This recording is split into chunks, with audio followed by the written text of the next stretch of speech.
All right, time for another Bmck out of the box review. What you're looking at down here to you probably looks like just some random bits and pieces from an old model kit, and it is. That's what it is in general, but it's also something very special. Very famous model kits when I was young was a model kit put out by Revell called Evil Iron, and I built this model kit 3 times and I have none of them, and I had been waiting for over 30 years for them to re-release it again, and they recently have. But I wanted to show what some of the parts originally looked like. It was originally molded in red. Here's the gas tanks. Black. I don't have any of the framing and stuff, but these were some extra parts that were on the kit. I think these were supposed to be gas tanks, but I'm not sure for what. And chrome, of course.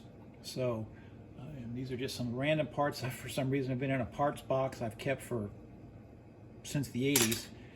You can see here the wheel hubs, and you can see just a little bit of the black in there. That was part of it. So recently, after much hoping that they would release it, they have put out this. A re-release to the same scale, 1/8 scale, Evil Iron. It's one of what I consider 2 that go together. You got this one and you got one called Dragonfire. And I'm hoping that they re-release that as well to go along with this, because they go together perfectly. I don't know how I lost my other versions of this that I built long ago, probably getting, in my teen years, kind of losing interest in the hobby for a while, and then going out to school, and then moving, and this, that, and the other.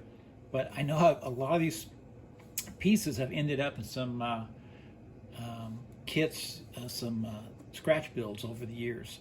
So I don't have a lot of remnants of this kit, but I've got this one now, and it's going to take me a long time to do it properly, because I can only afford to do it once because the kit's a little expensive. So this is the box that's in now, much different than the original box.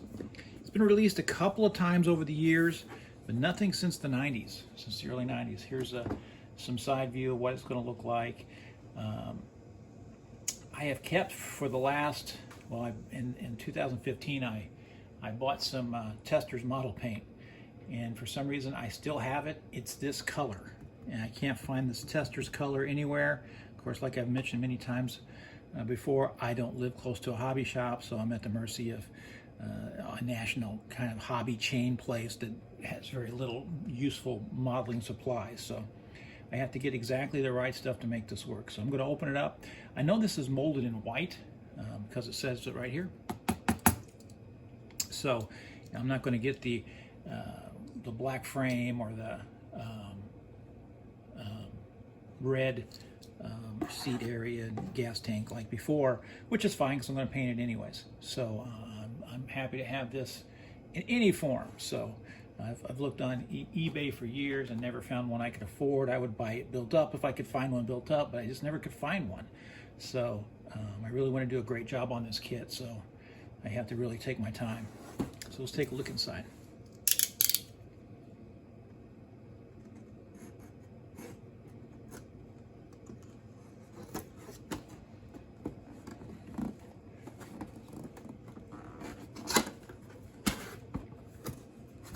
Kind of a different box they open on the end now these days, as opposed to the old 2-side box, which I guess this is actually cheaper. You need less cardboard for a box like this because you don't have to have two tops, a top and a bottom. So let's pull it out. Let's take a look. Oops.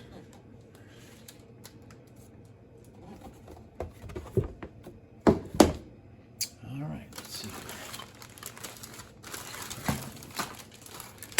See what we got here. See what we got. First thing off, you can see, so you don't think I'm making stuff up, this is actually these parts here. You can see they're originally black. They're originally black.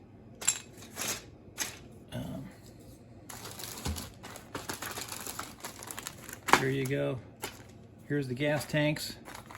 You can see that they originally were red. So I'm really kind of thinking maybe I might use some of these vintage pieces and kind of implement them in there just kind of for myself, because I would kind of know that they're on there. So this is exactly how I remember it as far as the pieces go. Here's your front tire. It seems a little different. I don't remember having this little piece here in the middle. I'm going to have to cut that out. I don't remember it being that way before. I remember it already being cut, but that's no problem. I'll make that work. Here's the tires, and they're really, you know, I guess it feels rubbery, but you know, I always recall it being vinyl. I don't know what happened to my original tires. I hope to be able to. In the past, I never, you know, highlighted the white on the Goodyear and all that. I'm going to try to do that. I think I've got a pretty good technique now where I can do that effectively without making it, you know, look bad. I really have to get this right. I really have to get this kit right. So I'm really kind of been sitting around thinking about it for a while. It comes with this wire tubing. This is different. This is a little different. This feels different. This feels different, but I like it. The scale looks good, so I'm actually kind of happy with that. I might use it, or I might go just use regular wire. So I got the gauge here, what it's supposed to be. I might go a gauge lower because I think it will look better if the wire was a little thinner. So the chrome parts look fantastic. They look really great. It's not really a difficult kit to put together. The key is you got to paint it right, and you got to spend the time on it. You cannot rush this kit. This is not a kit I'm going to be putting together in 2 days. I've got to get it right. And, you know, some of my kits in the past, if I make a mistake, I can, you know, dirty it down or something. This cannot be dirtied down. This has got to be exactly how I remember it when I was a kid. If I had the money and I could do multiple versions of this, I would go into it and do some, you know, fun stuff with it. I remember one time seeing a model kit contest at like World of Wheels when I was a kid, and one of the things that this is way back in the 70s, and someone put red lights in the skeleton eyes, and at that time that would have been very difficult, but now with LEDs you could do it very easily. I'm not going to do that with this, but there's so much really great stuff you can do with it if you really wanted to. And the instructions look exactly the same. I remember them very well. Let's see what it's got. It comes with decals, but the original, I don't recall having any decals, and if so, I didn't use them, and I won't be using them on this. It definitely doesn't need that. It just needs to have the, I believe it was a ruby red metallic paint.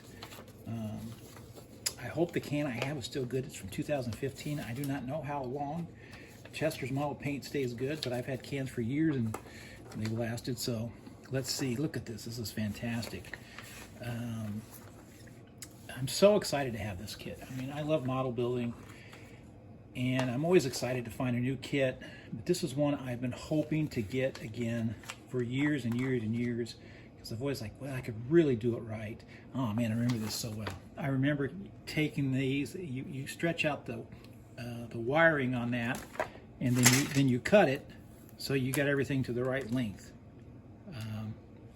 That's really cool. That is so cool. Yeah, this is interesting.